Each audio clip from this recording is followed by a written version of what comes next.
What's going on, everybody? Welcome back to another live show on a Sunday. I said I'm ready, like a Freddy. Yes, sir. Samurai, thank you for the $1.99. That goes straight to editing. Young man, Pedigrees, Quebec, Canada.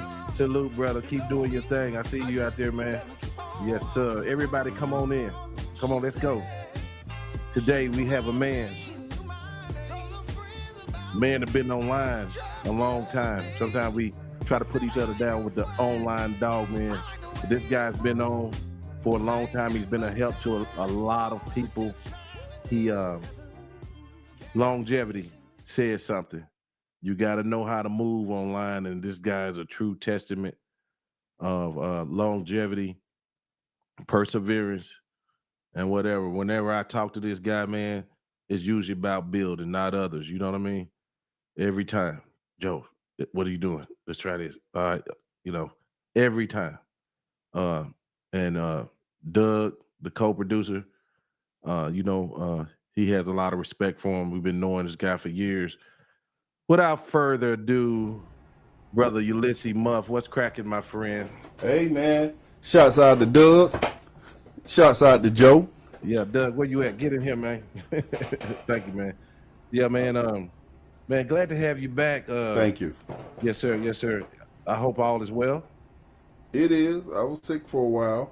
Okay. You know, it affected me because I wasn't able to, breed a lot of dogs and get out here and train and give the people what they normally come to YouTube for. So that kind of affected me a lot.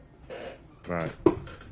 Yeah. So, hey, today we're going to talk about the tools and everything in dog training. Now, let me preface this one, boy, because I know the dog training audience.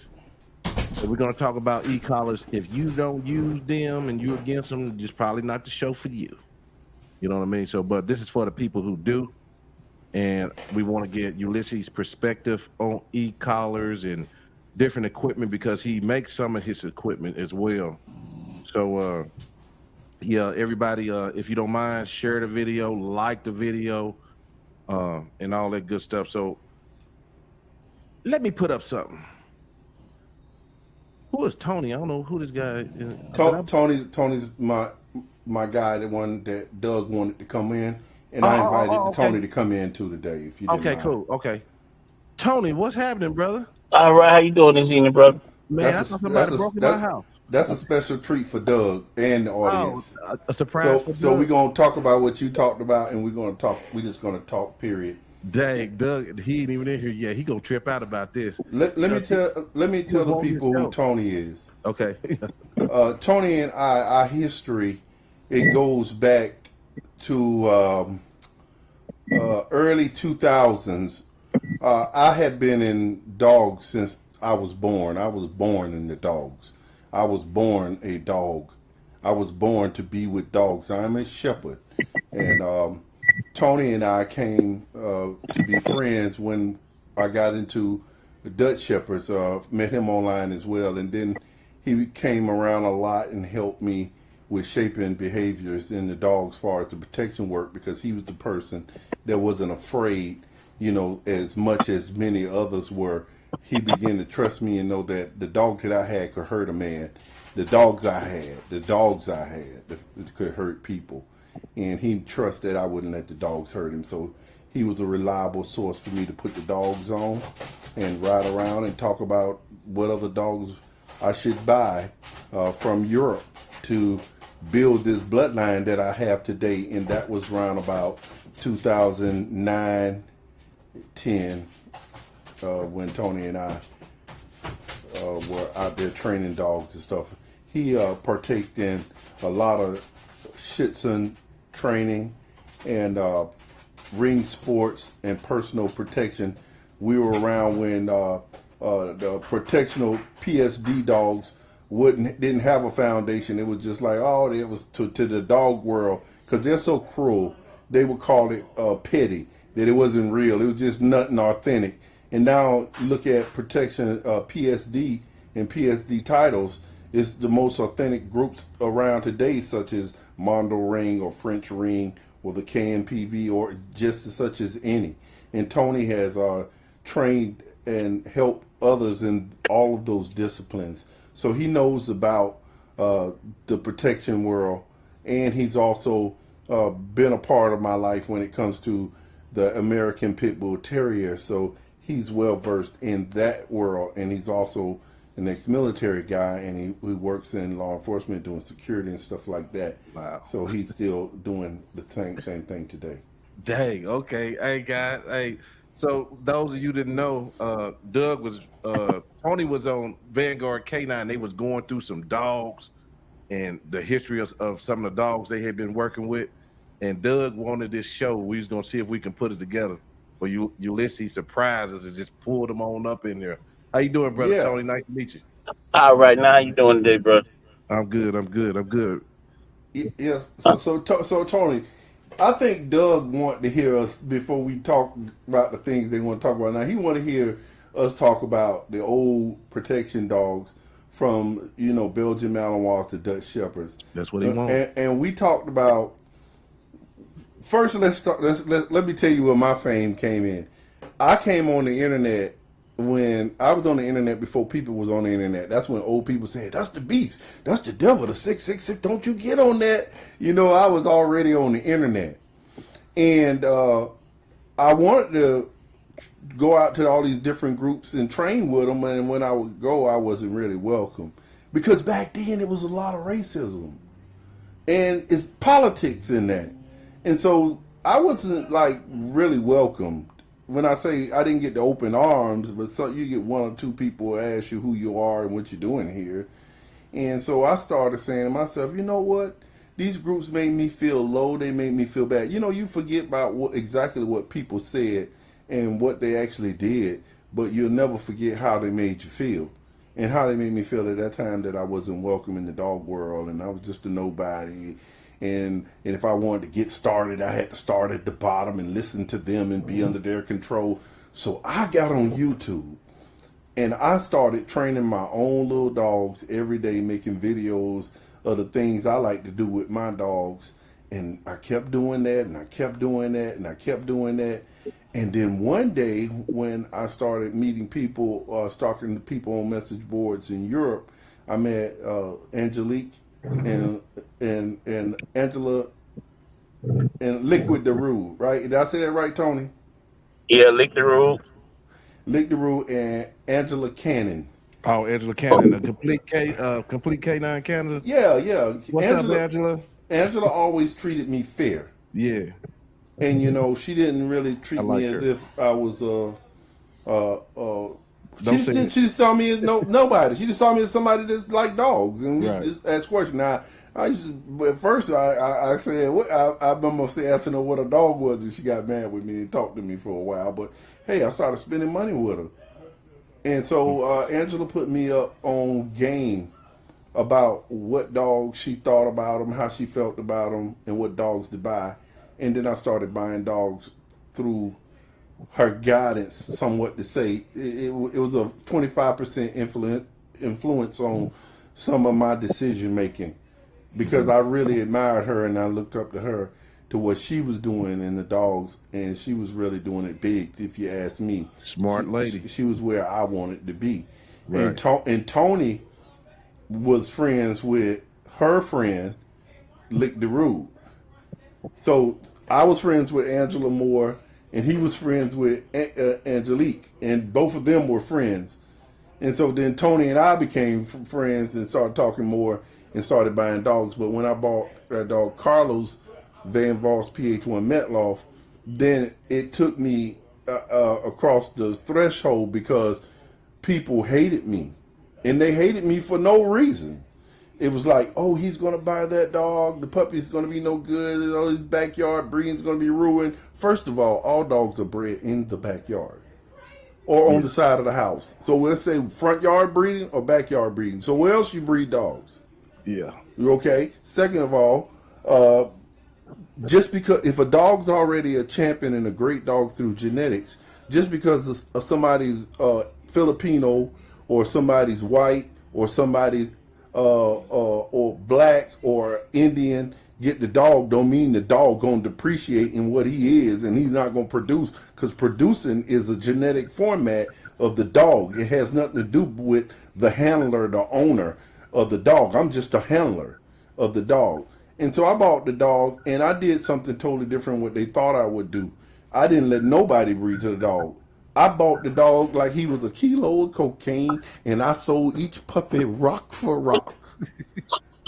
But I got famous because they say I stole the dog. I clearly paid for the dog. I bought the dog. Listen, let's clear this in the air, and I want to put this on the show. It's going to start some heat. And Tony, if I'm lying, Tony, you break it up. I know. I know for a fact it's going to start some heat. Oh, I got to tell you. So listen, this is how the story went. This is how it went. Now this is true. I don't know. I should I leave Angela out of it, but I gotta tell the truth because Angela can. It all started with Angela. So me and Angela was on the phone and on the line on the horn talking every night. You know, I'll talk to her every night. Text her. She say, you know what? She say, Blase Squad say such and such. I think this is the best time for you to get this dog out of his hand. So I said, oh yeah. Because she knew I had the money. I had got a $2.5 million contract from the Chinese to make this dog that they wanted to have. Like, what is that when a dog can, they want him to be able to know what you thinking without talking to him. They was crazy. And I wasn't going to tell them that you can't make a dog like that. But I took the contract and said, I can do. Let's see. You know what I'm saying? But I wanted to buy clones for $1 million. They didn't want to pay $1 million for the cloning system at that time. They wanted me to actually breed all of these different dogs, the wolves and all these different dogs, and create this dog. So, okay, I had the money. Angela said, this is Blase Squad say, this is the best time to try him. So I said, she said he want a dog, so I'm going to send him your way. You got to get the dog. You the only person can do this. I said, okay. So when he hit me, he wanted to buy a police dog for his police dog. He had this dog. Now, this was Voss dog. From my understanding, what's the guy had the big kennel on 60 Minutes, what his name is? Had Arco Kicker. Nah, it was Logan House. Logan, Mike, that's what I'm talking about. So Mike Suttles. Mike Suttles. So Mike Suttles borrows their dog as a broker. Carlos. He borrows Carlos as a broker from them, right? So check it out. Everybody got their little flunkies, and I hate to call them in the front. So Jeff Gamber lives in Tampa. He was making money. He had money too. So he buying dogs from Mike Logan because he look at the Mike. He believe what Mike say. So Mike gives this dog to Jeff. If he sold it to him or told him to hold it, whatever he told him to do, he sells these people dogs to Jeff Gamber. So Jeff Gamber got a flunky. Happened to be the policeman in Arkansas. He sells the dog to his flunky. So they all supposed to be in the group, so they think they got each other under control. So Jeff done gave Mike Suttle's dog to his boy. Mike Suttle gave the dog to Jeff. Jeff done gave his dog to this police officer. The police officer was married at the time, and his wife left him with a paraplegic child. Sad. The man, this dog was a fool that I had. He said he wanted a nice, laid-back dog. So I sells him a dog, and he, in the midst of talking, he said, you know, I got an old dog. Now I'm playing like I don't know the dog, but I already know. I ain't say nothing. I was like, oh, okay. I said, I'll tell you what, I'll take him off your hand. I'll pay for both dogs. I'll pay for the shipping of the dog you want from me, and I'll pay for the shipping of the dog I'm going to get from you. You know what I'm saying? And I'll pay you for the dog, et cetera, et cetera. You won't worry about no money. Let me pay you in this deal. I checked his cash out. Bling. So I hit his cash out, right? With $1. I said, did you get that? He said, yeah. I hit it again. Bling. I said, did you get that? He said, oh, Lord. I ain't calling for a month. I get the dog. Next thing I know, Dick Van Leeuwen, a now retired policeman in the Netherlands, he supposedly owns Carlos' brother, which is Weibo. he want to claim fame to being the number one man in the world. So I'm saying to myself, no, Garrett Voss and them hard. They just not online. They private. You get what I'm saying? Mm-hmm. So he was telling everybody it was his dog, and calling me a NIGGA. The niggas got the dog. Then you had all these black guys. Remember, everybody was at one time. The Van Leeuwen website was like a big traffic spot. Thousands of people, 8,000, 10,000 people was on there posting a day. Like a message at that board. time. Yeah, like a message board. Okay. And all these black people on there talking about how they gonna come steal the dog from me and give it back to him, and all these people call me a nigga, and the dogs don't be no more good. They have to get rid of their puppies and all kind of stuff. At the end of the day, I ain't let nobody breed a dog. I sold them rock for rock, and then later on, after the heat died down, people were texting me telling me they sorry how that went down and how that I was a better man than all of those guys. How I could save the dog, and I got puppies when none of them ever could, and stuff. And I created my line. So if I already had bought a dog from his friend Angelique DeRue, a dog named Nero, which was a bad boy. That was a bad dog. He was a man stopper. He was a killer. He made my life hell. I couldn't enjoy life. I had to take him everywhere and watch him. He was the son of Quattro, which was Weebo's son. Weebo, it was a double-bred son of Weebo. So I had Weebo, double-bred Weebo. So I ended up getting Quattro after I already had Carlos. So all I did was line bred Quattro kids to his grandkids, and Quattro grandkids and Nero's kids back to Quattro and to their uncle Carlos, and I line bred my dogs and I never crossed them out. That's what my line is. I don't really say that to people. Van Leeuwen want to say, oh, he's got Van Leeuwen dogs. Here's the truth. Van Leeuwen did not breed Weebo nor Carlos. Now, he owned a dog that was behind the mama, but those dogs was other people had. He had his name on them. He didn't breed the dogs. He fabricated things to make him sound better than who he was. He was a very disrespectful and racist person. Later on, he tell people they got me under control and how they're going to do this and this. I never even talked to them. And I'm going to do right by them with the dog. I called Garrett Voss and asked Garrett Voss what did he want me to do, and that I had the dog. He told me keep the dog, just send him some pups.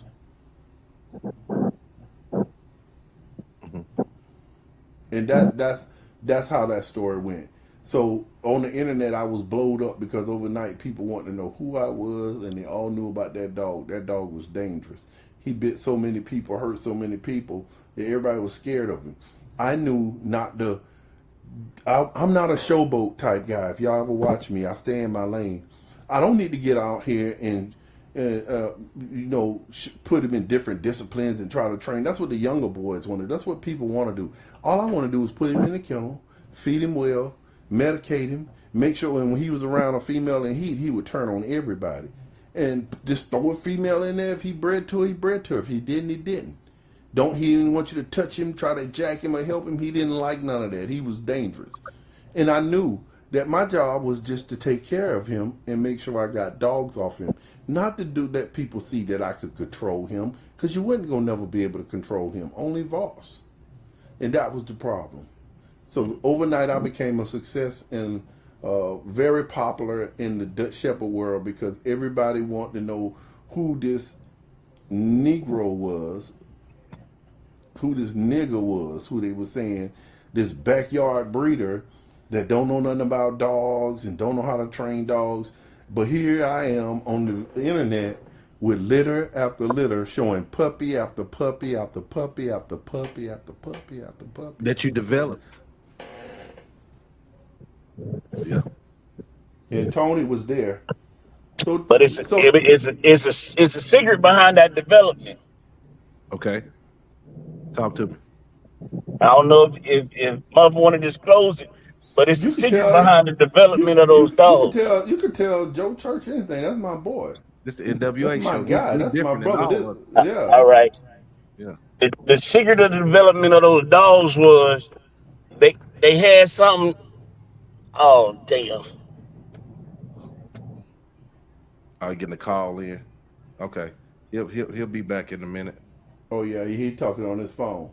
Yeah. Now, you know, my thing is when it comes to dog training, you can't do what everybody else online doing. You can't. Don't. I don't want to do what Joe doing.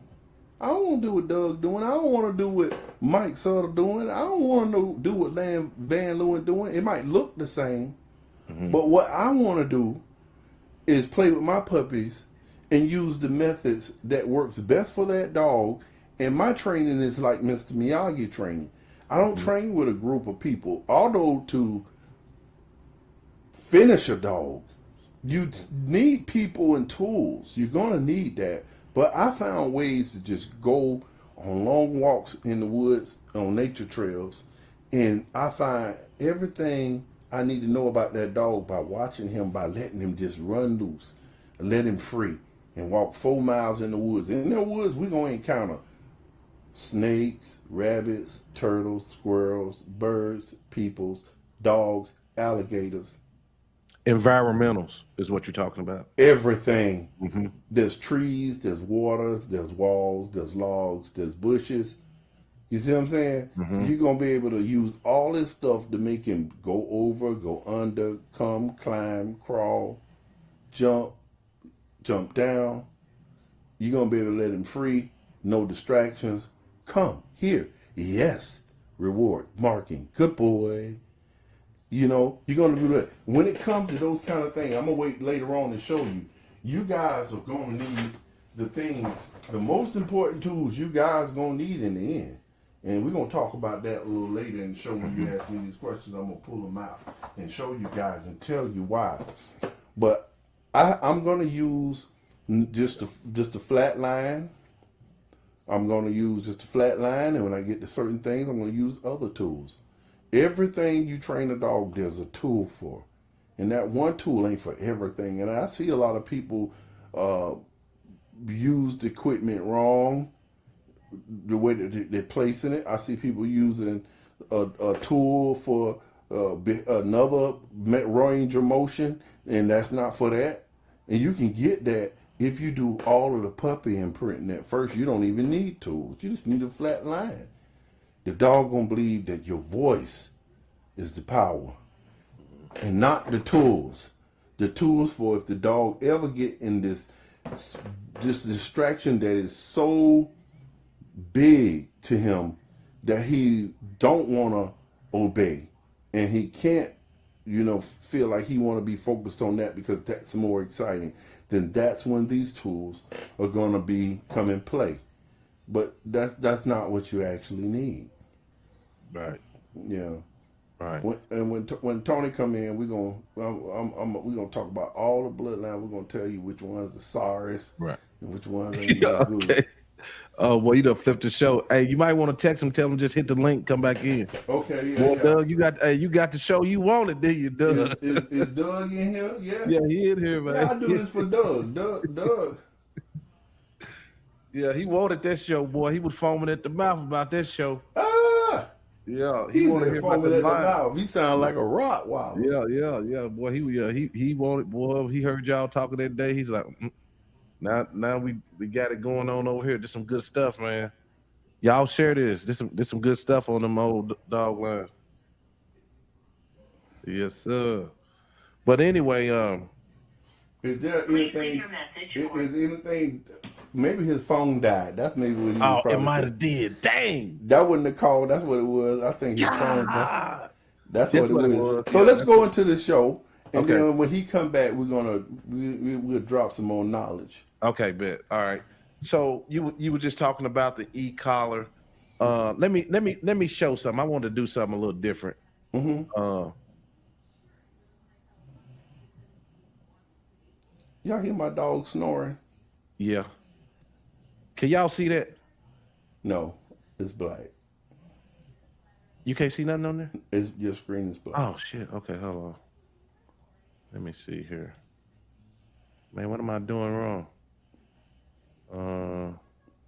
Yeah, okay. Man. Yes, Angela Cannon. I always think about you. I really remember all the good you did for me.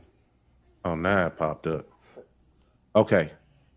So what that says is It's not on our screen, but go ahead. you don't see it on your. You don't see a big. I don't think nobody see it because I don't see it. And matter of fact, let me go to I'll cut a YouTube screen on. Yeah, let me look on my YouTube and see if it's. And then I'll turn the volume down on it. The tools. Okay, you're on here. Oh yeah, it ain't on there. Okay. No, you're not. Yeah, it's not on there. Well, damn. Okay. Okay, gotcha. All right, let me just get out of there, then. Let me stop sharing my screen. Sorry, guys. Your boy, he's slipping today. Nah, yeah, it's something else going on with that. Okay, are we back on the screen, both of us? Yeah. Okay. All right. Cool.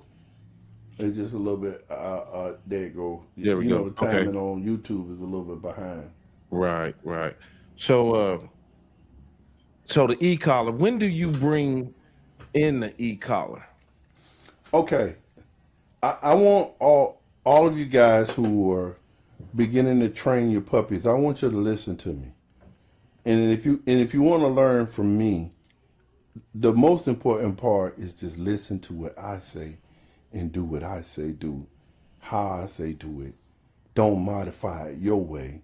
Don't tell me about what somebody else does, and don't think about what somebody else does. Don't do any of that. Just do exactly what I'm telling you. Okay. The e-collar is only used in one stage at first. When I first get a small puppy, I start off with, they have a small dog trim model for little Yorkies, little house dogs.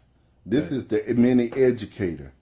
I love these. These are nice. These are very nice. And it's small. It doesn't have that amount of weight. And when you're trying not to make the dog know about the collar, meaning you don't want to get sloppy. So I might let my dog wear this collar for a few days or a week and never use it. I'm always using a flat line. But when you put the collar on the dog, it should be high up on his neck and kind of tight. Make sure you do like this around there, pull the prongs and get through the hair. If you have a long haired dog, you want these to be a little longer. If you have a short haired dog, you use the short one. The little short prongs that come with it. So it's only two types of prongs. Now when you start talking about these guys right here, you got like these prongs right here, which are about the same, and this one is a little longer, and then you got shorter ones. They're more smaller. So come is the first thing I only use the collar for, or the only other thing I use the collar for when I first start with a young puppy, besides the reinforce the come, is when he walk up to something like food or something in the woods, and I want to imprint the word no. No, I don't use no, because no is what I use in obedience. Would be me. For me, a reason I got off right then, because I was like, I don't want to tell them my word. I don't want them knowing how to control my damn dogs. Right. Oh well, Patusha. That's the word. That's my word. I use with my dog when I mean don't ever do that. I mean, move your ass away from that. You get away from it. I don't care what it is. The shoe, the gun, the food. When I say that, they jump back. They move out the way. They don't look at it no more. Don't go back to it. Because when they walk up to them, I'm going to say, Patusha, and it's going to be like the hell. It's like the ultimate correction word for you, right? Yes, the ultimate correction. But it's only used when I don't want them to bother something.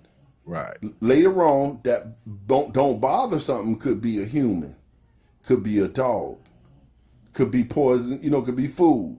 Mm-hmm. But when I say that, they don't go near it no more, because it's going to bring that power that they've never felt before. That's going to spook them to death. But let me ask you something. I don't mean to cut you off. But you start that as a puppy, or do you use as a puppy? I'm talking about a puppy. I'm talking about the first time I ever used a collar, and I'm talking about as a puppy. Right, correct. The only time now when I use that's how I take it to the highest, and then I turn the dial. The reason you want these professionals, because they have a dial on it. This dial go from 0, I might say 100, or it might be 200, and you can tell the numbers because they'll be on here when you start messing with them. They got numbers on them. Hit the like button, y'all. Go ahead, sorry, brother. You all right? Here's one that's charged.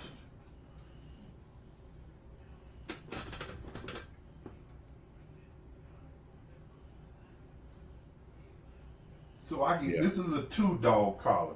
So 2 dogs for this yellow here, well, orange, vibrate and continuous or nick. Nick means quick.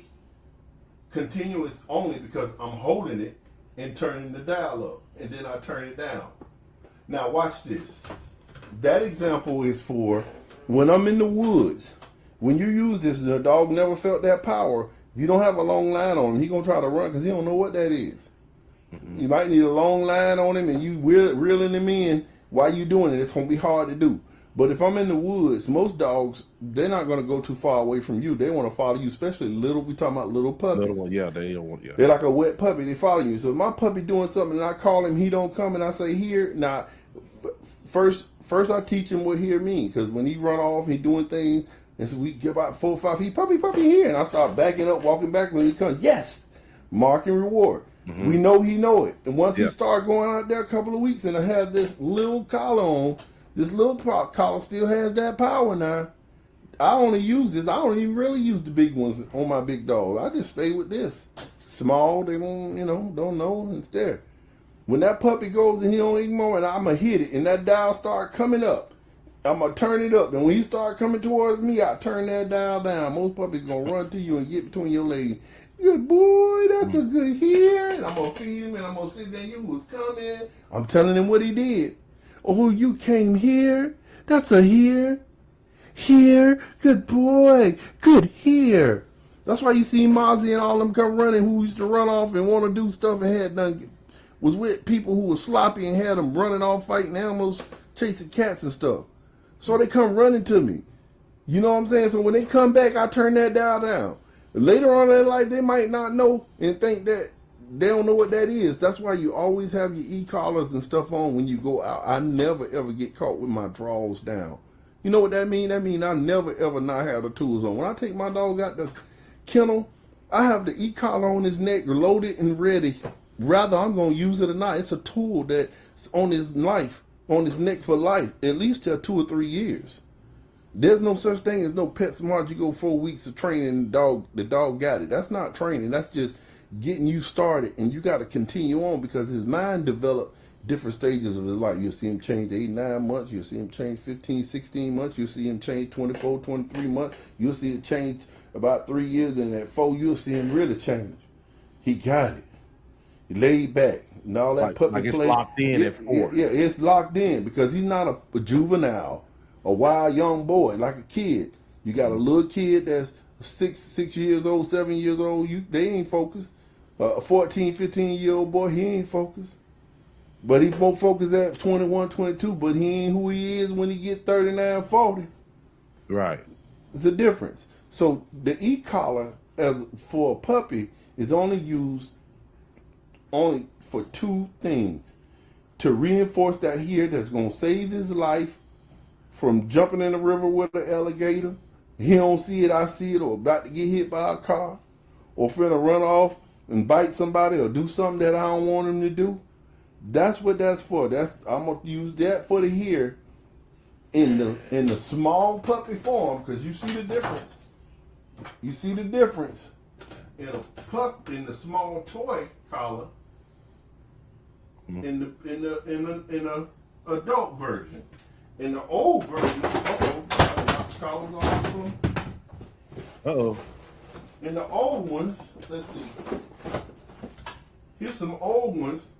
They're even bigger back then, but the new design made them a little smaller. Right. You know, so this doesn't have that weight. Now here's the thing. When you get sloppy, you gonna know you done got. I'm gonna know you have gotten sloppy, because when you don't have the Z collar on, your dog don't do what you say do. Right. It's almost like somebody putting a long line on, put a leash on it, a lead, whatever y'all want to call it, on a dog neck, and you tell him to come, he normally come, but when you ain't got that lead, he run off and don't come back. Oh, he usually comes back. Man, he ain't trained yet. Right. That's why you don't never ever let him loose. Right. So let me ask you this, man. When you started out, you probably never did you probably didn't have the e-collar, I but always had an e-collar. oh, you always had the e-collar. Because I'm Yeah. not going to get into training dogs. I'm not going to do any of this without buying the tools. See, Right. listen, you a carpenter. You have to have the tools of your trade if you want to get there. Don't say, oh, I'm going to get it one day. Hey, listen, we work hard as men and women. And when you want to go play and play hard, y'all go out there and buy them shoes, them Jordans, them Dooney and Burke bags. Them BBLs, them veneers, them Gucci glasses. Yes, sir. You're buying everything else, then you got to sacrifice for your craft. Right. Because you can't master your craft without the tools. Right. So don't tell me you want to lay tile, but you don't have a tile cutter. You never going to get the tile right. It's never going to turn out right. Without the tools, you know, without your tools, your bite work, your legs to develop, without your balls, without your tools, you're never going to be able to shape these behaviors that you're trying to do, because that's how it's going to be done. So when you get a dog, you get your tools. When you think about getting a dog, you start buying all the stuff you need so you can be ahead of the dog, because to be a master at your craft with having your tools, it's about being prepared and being ahead of the dog. And that's what's going to make that dog be a complete whole in the end, is you thinking ahead of the dog. My dog always in the kennel. He not running loose around the house where I got to keep saying, no, no, no, no, no, no. If I can't watch him, then he ain't loose. That's right. When I'm tired of him and it's time, I don't wait till he start doing something bad. Even if he's doing something bad, I don't even say no. I just redirect it, walk to the door or whatever. He follow me, I get him and I take him to the kennel. I never say no. I never say anything, because the perfect dog comes from a person who learns how to control his emotions. Meaning you got to learn not to say and get and all that other stuff, because you're spooking your dog. You're putting stuff in his head don't need to be in his head. You see, the average owner of a dog don't know that. That's the edge of a top winner and somebody who just a novice. That's the difference. Learning how to control your emotions, staying the same. No, I say no, you motherfucker. Sit your hands up. Dog only know one syllable, two possibly, but he catching on the one. So no. Right. Yeah, Right. and so patouche is the word I use, because no is what I'm going to use when he doesn't perform the motion of range. If I say sit, he don't do it, I say no, because later on you'll hit the shot collar, a small stimulant. This is something to get his attention, not nothing high, like a 4, no more than a 10. 12 is probably, you'll know how soft your dog is when you hit it, when you just where you just want to get it where get his head, his attention. So I might say no.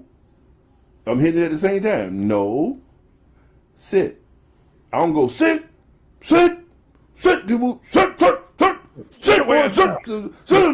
that. Yeah. Man, y'all tripping. So listen. No. Sit. Yes. Good boy. Margaret Reward. See what I'm saying? This is better. That was better than this. So I don't use this part of my obedience until later on, because first I also use other tools first. I'm gonna use just a flat line and me popping collars and doing stuff like that. And then as I start to go, the dog matures more mentally, because remember I said there's stages of his life. When he started to get more mentally, more focused out of the 8, 9, 10 months up until 9, 10, 11, months, 12 a year, then I start using e-collars when I start doing distant work or stuff like that. But I still remain to use the e-collar for reinforcing the hear and the leave stuff alone. Because dogs always gonna try you. I don't care what stage it's like. The dog dream is to be the alpha, to lead the pack. Yeah. He's waiting for the alpha to get weak. So A dog study you more than you know yourself. He knows your behavior, Yeah, your yeah. movements. He know you better than your woman know you Like or your your kids man. do, yeah. Yeah, they study you because that's all they do. They're creatures of habit. They watch your habits. That's why people say stay consistent. Consistency is the key. So a dog watching you, he knows when you turn your back and you ain't gonna do this. Oh, my boy back. The Yeah. dog knows all these things. I Tony, see if want to your Wi-Fi on. apologize for that bad weather. Oh, okay, okay. Is your Wi-Fi on, brother? My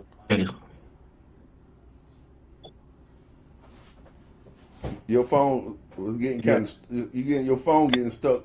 No. Yeah. You got bad reception. is area I'm in. Oh, okay. Try to turn your Wi-Fi. Well, that ain't gonna help. Yeah, but Yeah, we can't. Yeah, we can't. Boy, hear he you. sound bad. We want to hang him up. Yeah, man. Hey Tony, shit, you move can't to go another outside. spot. Yeah, move to another spot. We got to do this. still my We got. trap. Okay. Gotta work. Yeah. Try to go out. Okay. Everybody hit the like button. Dang, Tony, boy, you got the show sounding. Subscribe for us. It's getting better. You got the show sounding getting bad, better. Tony. You try to go in the bathroom and hide in the closet. I try to find the best reception ever. Right there. Yeah, but Stop but right now there. like Don't move. Don't. Damn. Oh man, Yeah, we was like, stop, don't move. he wasn't listening. See, that's Nah, that, he wasn't and you know that's what most of these decoys and these pupils that you have, they actually don't respond when you say like stop. I We ain't in gotta the learn. sticks. There you go. Okay. Stop right there. I'm out in the sticks. Okay. Oh, you out in the sticks. I don't know what that means. Maybe you know what that mean. The woods. I'm out here in the woods. Yeah, we feel you. So Tony, let's do this for Doug. Gotcha. First of all, I'll be right back, y'all. I got a twinkle little star. Y'all do y'all thing. okay. So first of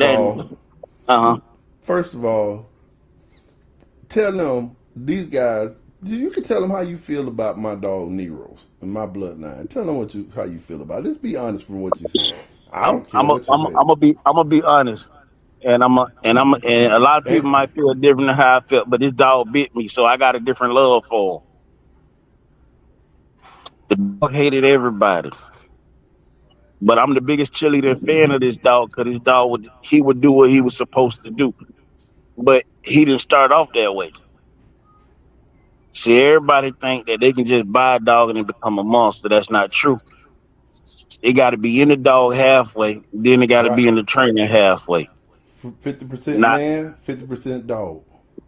and it's gonna be. And I didn't got in a fight with people overseas about this. You know, Dick Van Leeuwen and his wife. They don't know who it was that was arguing with him. They just think it was a dummy at the time. A lot of people glorify some of these canned PV dogs. Don't get me wrong, some of them are good, but some of them are natural fear biters. And I'm gonna step on some toes when I say this. Some of them be scared of their own shadows until they reach the right master hands. So if you look back into some of these dog bloodlines, and I was a student at the time, and it's a trick to these dogs. And I was learning. Mo taught me how to read pedigrees and all.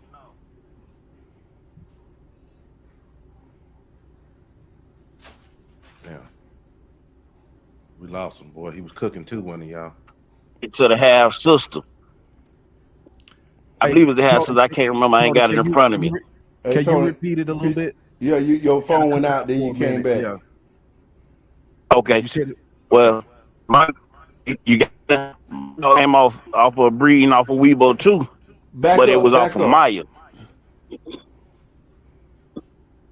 So at the time when they was fussing at us and we wasn't supposed to have these dogs, Muff was never supposed to get Carlos, Muff was never supposed to get Quattro, Muff was never supposed to get another dog, but I ain't gonna mention. But there was a couple other dogs that he wasn't never supposed to touch because of us being black. And they never gonna come out and say they was racist about it. But Nero's wasn't the best of the little. No, I made him that. But once he did what he did to him, he was untouchable and unstoppable. The dog wasn't scared of nobody or nothing. Now, Muff might say he didn't have control over him, but it was a mutual agreement between that. It was like, you know how the Indians walk with wolves? That's how him and Nero's was. It was a mutual respect. He's the baddest dog I ever had, and he listened. He don't hesitate. He didn't hesitate not one time. But the whole time Muff had him, he couldn't go out of town. He couldn't do nothing. He had He to was put burglar bars on his windows, on his house.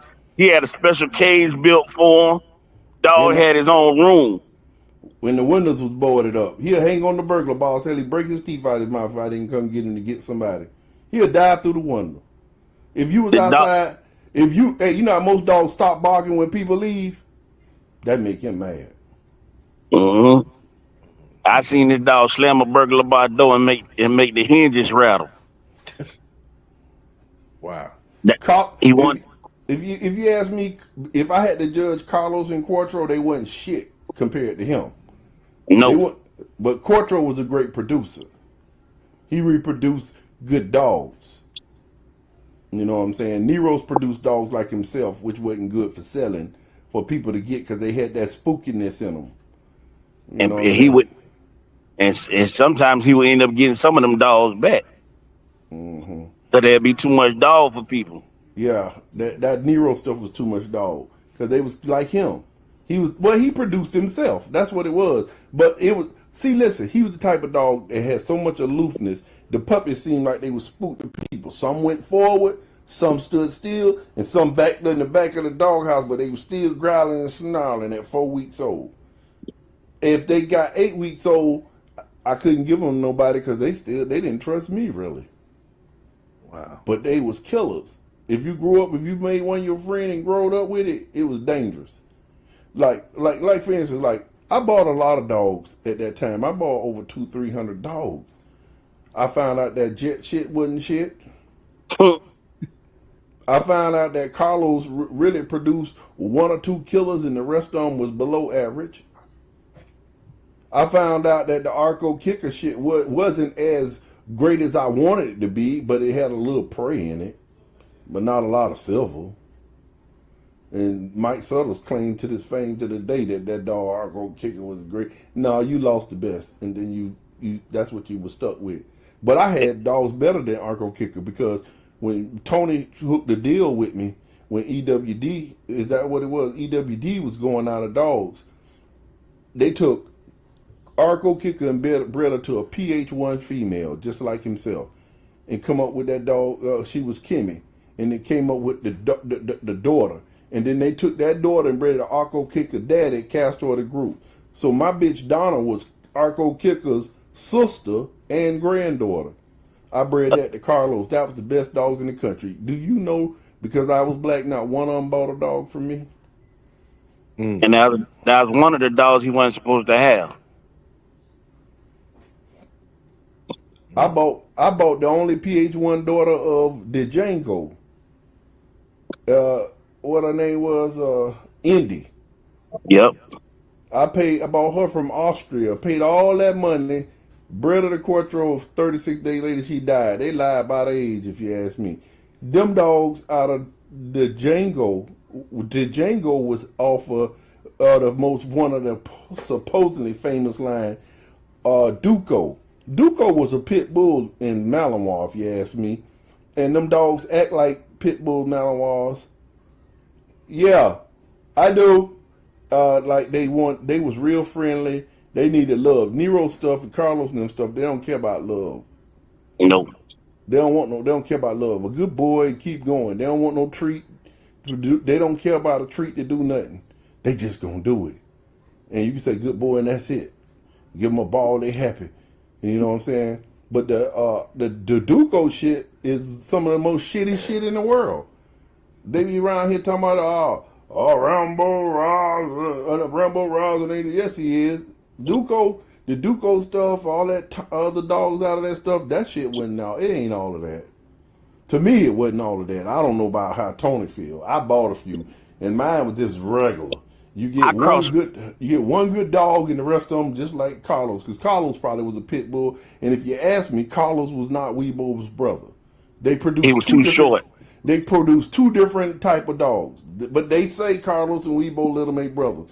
If I had Weebo's double bred son, Quattro, Weebo bred to his aunt, then took the puppy out of that and bred it back to him to produce the dog I got. Plus I had Nero's, which is Quattro's son, and I could tell the colors how they produce this in the blue. But when I breed Carlos, they come out black and tan like horse saddleback German Shepherds and brindle, reverse brindle, different. Short and squatty. They wasn't the same dogs. They lie a lot. Now Yep. that's one, but Voss swear by, God, he had no pit bull in him, and that was one of the dogs. But they all get dogs from different people. Those guys live in a country where it's 50 guys in a group. So it's like, take for instance like Bite Lust with Oppie Camps and them. It had the other Quattro, Kouke's Quattro, and Frida's Home Robeek. It's 50 guys in Bite Lust. 50 guys got a bunch of land in Europe. They might have 30, 40 dogs apiece.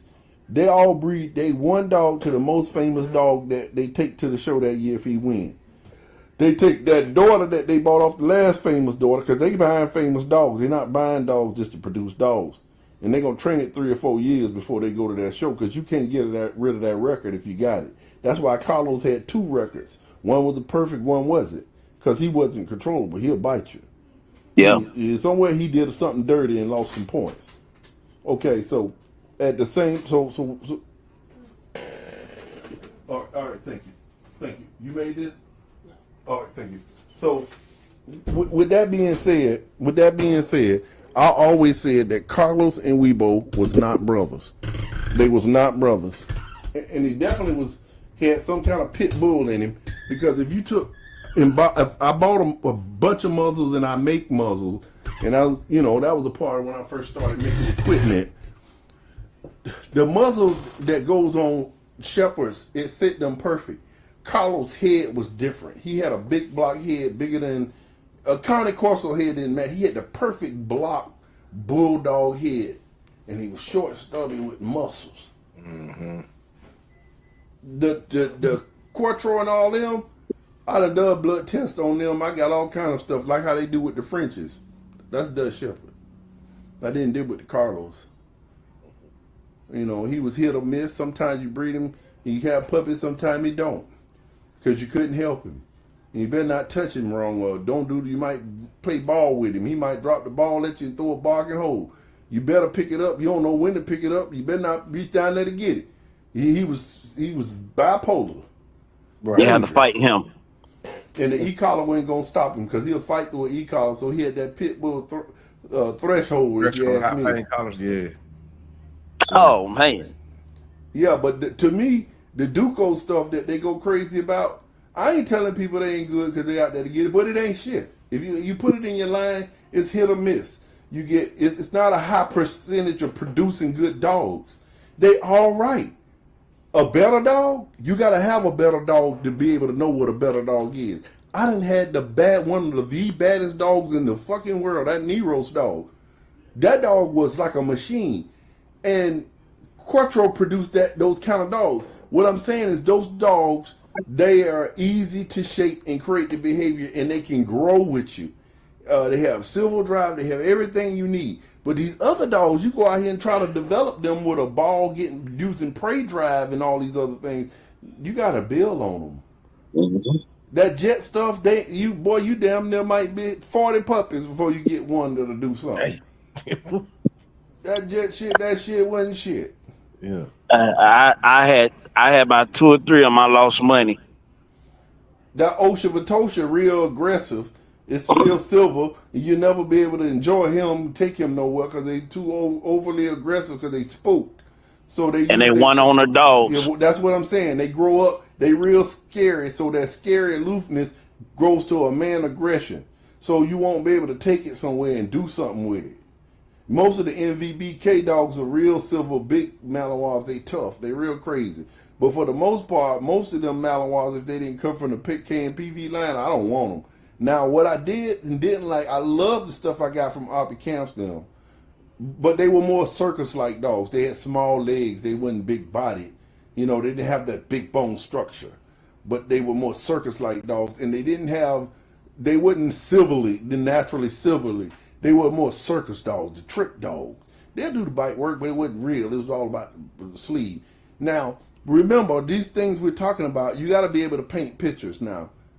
Now, those dogs, I didn't paint the picture the way I painted in Nero's head, so I can't authentically say that, but I can say they were circus dogs, dogs that, like Labrador dogs, they were naturally socialized from birth. You didn't have to do that much. You know, you didn't have to take them out there and let everybody pet them and do it. They were just all around good, happy-go dog, but could be a damn good detection dog because they'll run in the room and lick and smell everybody booty and all that stuff. They ain't scared of nothing. They know if you're hiding the dope, if you ain't hiding, they love to find. They gonna work. They ain't gonna give up. Booty dog. They were the booty dogs. Yeah. When I like you, I got to have you, and I want you. Like your life.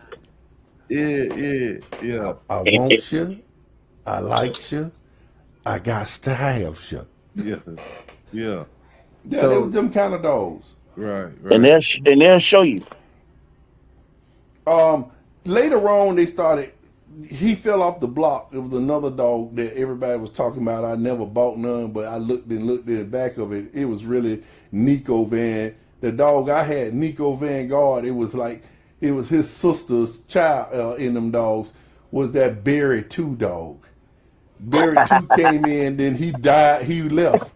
You know, Barry came in. Everybody was talking about Barry dogs, but that was the same stuff that I had. That same stuff, the Couquet's Quartro stuff in the back, and Donna, them dogs that I got from Coven Barranca when he come back from the Netherlands, and he brought that letter with him, the female he bred over there, and that stuff was probably okay because that's the kind of dogs I just told you, Couquet's Quartro and Robique, them. They were French ring style dogs. You know, the French ring style dogs, I give them respect because they have to have a lot of good control. And you got to have a good, stable dog to make it in that world. You know the most famous dog in the world that to me is Elgos Deschaplain. Elgos, he bought Elgos at 5 years. I talked to Joe years ago, got an interview for him when I was doing my magazine, WCKC, the Working K9 Kennel Club. He bought him at 5 years old, going on 6. He trained that dog for a week, and he won 5 years in a row, every discipline: Mondo ring, French ring, Schitzen, KMPV, and it was something else. 5 years in a row, he won 5 years in a row, every discipline, and he trained him in the week. Elgos was one of the most famous dogs. Couquet's Quartro was Elgos' son. And Frida's home Robique was Quartro's son. So at the camp used him as a dog team, and that was my source of getting a dog, those kind of dogs. But I wanted a bigger bone dog and a bigger dog, especially after I met the Phantom. Phantom was the first ASR 3 dog, Dutch Shepherd, to pass that test, and I also took a bite from him, like how he said about Nero's. I always respected Phantom. Phantom came from the stuff that Diane, what her name? Diane Diane De Lorenzo. Yeah, I think I'm saying it wrong, but yeah, she had first person in Jacksonville to bring them Dutch Shepherds here. Now that stuff was the Otto stuff, and the stuff that was by Tommy the Robbie stuff, the stuff that Van Leeuwen and them. Spike and Tommy and all them. The Robbie stuff. That's why that dog, them dogs that Leak had, the other buddy, they was all on supposedly on that type stuff there. So yeah, that dog was good. Rudy Peg is a hell of a dog. Yeah, Rudy Peg is a small dog. He was a hell of a dog. Gave you some pretty good dogs. Rudy Peg gave some good dogs. Barry gave some good, decent dogs. The Van Leeuwen dog's definitely superb. I don't like Van Leeuwen. But don't say you don't like Van. I don't like his ways. I don't like the person he is. Now, recently I went and checked his website because I like to go check out the competitors, and he is dead. and he had been sick and looked like he done lost some weight and it looked different and stuff like that. He had a heart attack or a stroke or something like that, and he learned how to walk again. So big ups to him for that. But if you ain't changed your hardcore, God, the person you got to see one day, and so that's the stuff you should work on more than anything at this age in your life. Yeah. But his dogs was pretty good. His dogs were damn good, and he didn't want me to have no fame. He want to say that come to him because my dogs was his dogs and all that. But that's why I never talked about pedigrees when it came to my dogs. I talked about dogs, and people, never understood why I didn't put out pedigrees. But all I was doing was line breeding a family of dogs, like I did in the pit bull world. Another dog you was crazy about was they had, two of them had the same name. You sent me a pedigree of him the other day. We were talking about him. What's his name? The one they had in the woods and the other one.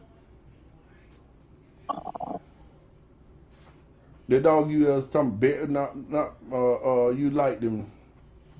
You wanted a dog. The Selleck, that Selleck's home. Oh, what's Boris Dozy. Well, no, we're gonna talk about Selleck then. Boris. Boris Dozy. It's two different Boris, so people gotta understand. I wasn't impressed by neither one of them, by their offsprings. The other one, not the one that had half of the Van Leeuwen stuff. Not him. I didn't like him. I like the other one more. The Boris Dozy. Yeah, I like him more. That's got a lot of Selleck stuff coming out of it now. Yeah. Now Selleck come along later and started mixing dogs and crossing them his way, and I noticed he started doing a lot of fad stuff as well, because if you're trying to be like the European people, you're never gonna compete with them, because they're gonna always control the wheel. They got a team. They got teams of people, and they're gonna control the wheel.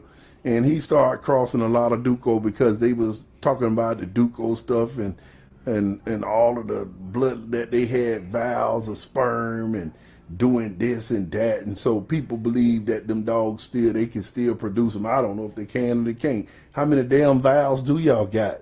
You know what I'm saying? You ain't got that many. For them to keep bringing Tommy back and all these other dogs out of Duco grandsons back and all that. But he did what I did, got out here and trained puppy for puppy. So you can't knock what it ain't doing in the end. Whatever style he using to train his family of dogs, it works. So big up to Selleck home. He did pretty good. Who else you liked in this game? I'm a Rudy Peggy fan. I'm a Rudy Peggy fan. I'm gonna tell everybody. I'm gonna tell everybody. When we started, I wanted to be the student. I wanted my own line. I went after everything Rudy Peggy. I couldn't have Blue Magic like the American Gangster. You know what? So I went out like Cuba Good Jr. and I cut it. Before if you're gonna say that, we might well go ahead and do it. I'm gonna have to say it like this. I have no relationship with him. I've had no dealings with this man, but I'm gonna have to give him some credit because I watch him. The face of that group is Peg, Hans Peg. P-E-G-D. Han Peg is the face. There's a whole bunch of people that make that wheel spin, but he the one they put in your face. So big up the Peg and his family, because their dogs are pretty good and superior. And I like the Nico Van Netherlands stuff, and anything with Peg family with the Peg dogs on it is pretty good. I think one of the biggest hoax in the world was that big ass dog that they was producing down there. Big Roy that the man brought down here, and they sold him for maybe $250,000 or something to the Chinese people. But the only thing he was good for was going to the restaurant to make y'all meat taste a little bit better, because he wasn't shit. I had some double bred daughters off him, and they wouldn't even do shit. They wouldn't even crush a bone. So I ain't mean that in no racist way. That ain't sound right, did it? My wife would have hey, babe. Hey, whatever that little bone is they selling as barbecue spare ribs, keep serving that. That must be some kind of hamster, some kind of rat, some kind of hamster. It ain't no longer than your face. Now a cow inside a baby cow inside a fetus inside of a cow, even if it wasn't developed, that rib is bigger than its finger. So that little pink rib they sell at that Asian restaurant, that ain't no beef. Well, let's be straight up. We all eating cat and dog. That's that big rat that they breed over there in China or whatever that's it.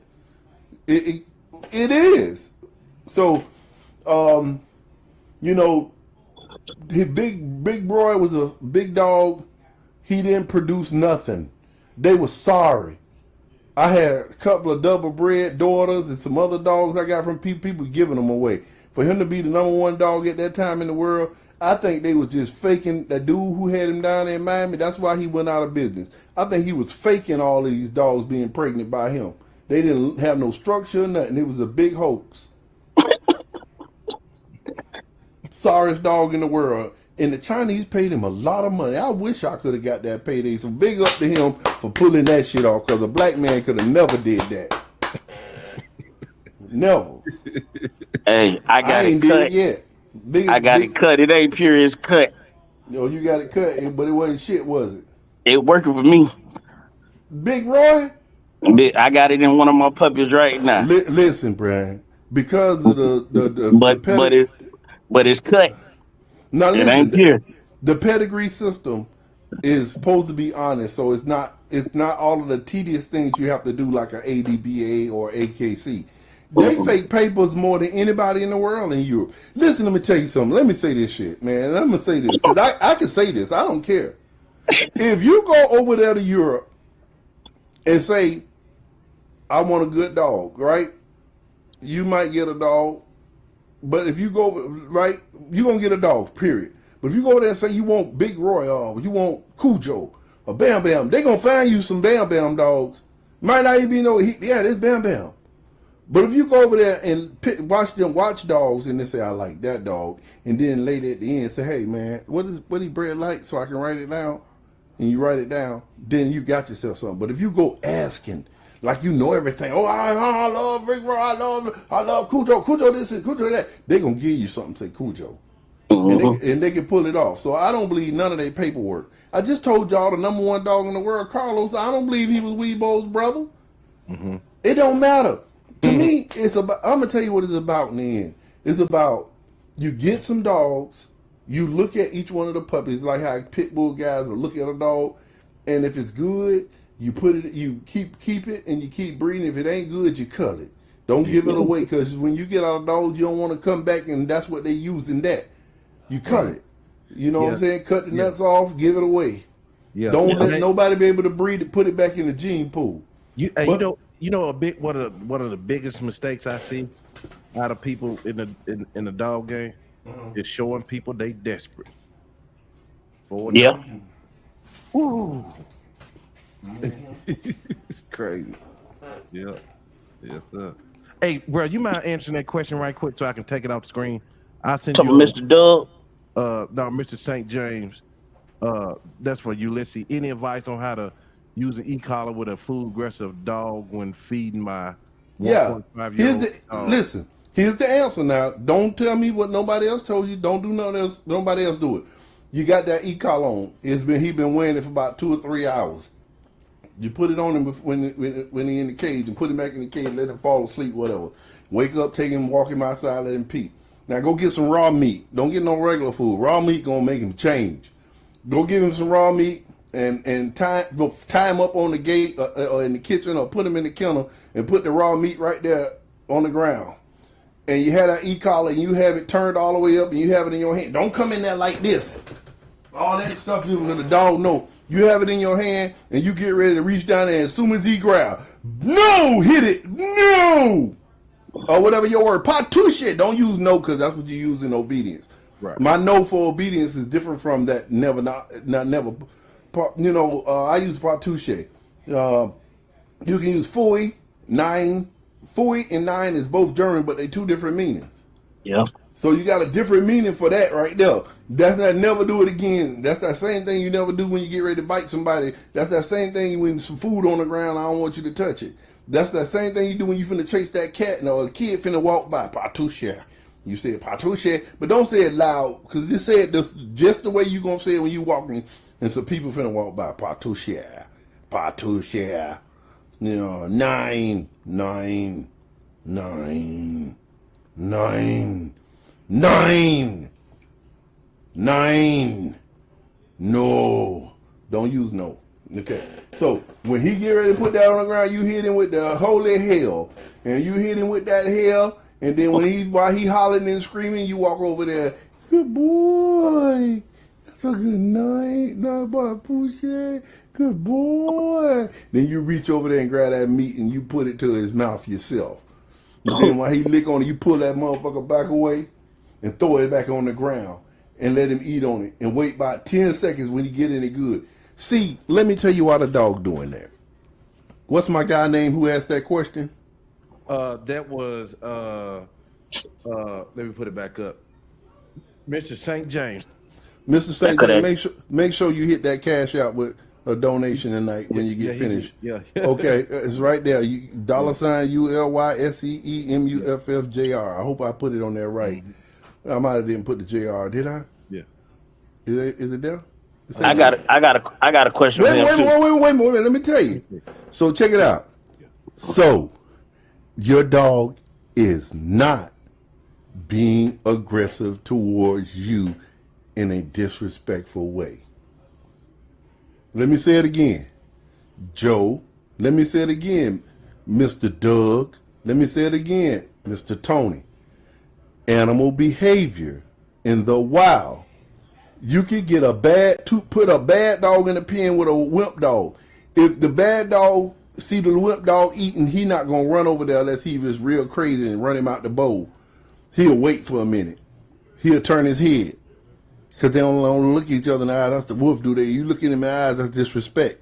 So we talking about animal behavior, not human behavior. Humans want to control them and think they don't supposed to do this and do that. But that's not dog behavior. So when the other one get full, he walk away and then that other one eat. Now watch, when he eating it, that other's dog come over there, that motherfucker gonna growl at him. Mm-hmm. Whoever eating first be eating. Whoever the hungriest might run into the bowl first. The only time you get a dog jump on anybody when they eat is one of them real beefed up alphas that run around. He want to kick everybody's ass all the time. He's strong in the wolf. So that's animal behavior. When he eating, you don't supposed to come in his bowl. That's not how dogs think. They don't think like humans. Them not humans. Them dogs, man. Quit thinking these your kids. But if you want to control them, think like a dog. That's what my dog training methods are, Mr. Miyagi training. Hey, listen, if you guys have been waiting to see Vanguard come back, I did the biggest comeback ever. Let me tell you what happened. One day in 2019, when COVID came around, I began to get on Instagram and TikTok. I was taught that by my friends in Atlanta was telling me that was the new wave, where I had been just a YouTuber, giving information about dog training, equipment, and the proper way to just love your dog and have fun. In the midst of that thinking, I began to believe that I didn't need to market. Yeah. I felt I didn't need to market dogs because I had the #1 dog in the world. With that thinking, I did the worst thing. I didn't pay for my domain name after having it for almost 20 years. Yeah. Do you know what happened when I didn't pay my domain name? A group of dog trainers around the world, they bought my domain name and wanted to sell it to me for $20,000. Mm-hmm. Then they told me $26,000 when I refused to give them $20,000. So for 6 years, these guys owned my domain name and wanted to sell it to me. So what they did was, when you come to Vanguard K9, they had all their different kennels that you can go to. Those were the guys that were pulling the money to own my domain space. Well, one day I talked to Joe and I said, hey, Joe, I got to get a website. I thought that Instagram and Facebook would pull everything that I've done. And you have that 10% or that 1% that said that, hey man, we feel like it'd be more professional if we could go to a website versus going to a personal Facebook business page or a personal Instagram page. They felt like that wasn't authentic, although I felt like I was the authentic puppy imprinter. Well, after talking to Joe Church and a few other my dog friends, we all decided that I should buy a website. So we launched one just last week, and Joe and Doug and a few other the dog trainers that I hang around, they went back and forth, making sure that we were adding the correct information and that it looked kind of professional, that we could put out here for you, the consumers.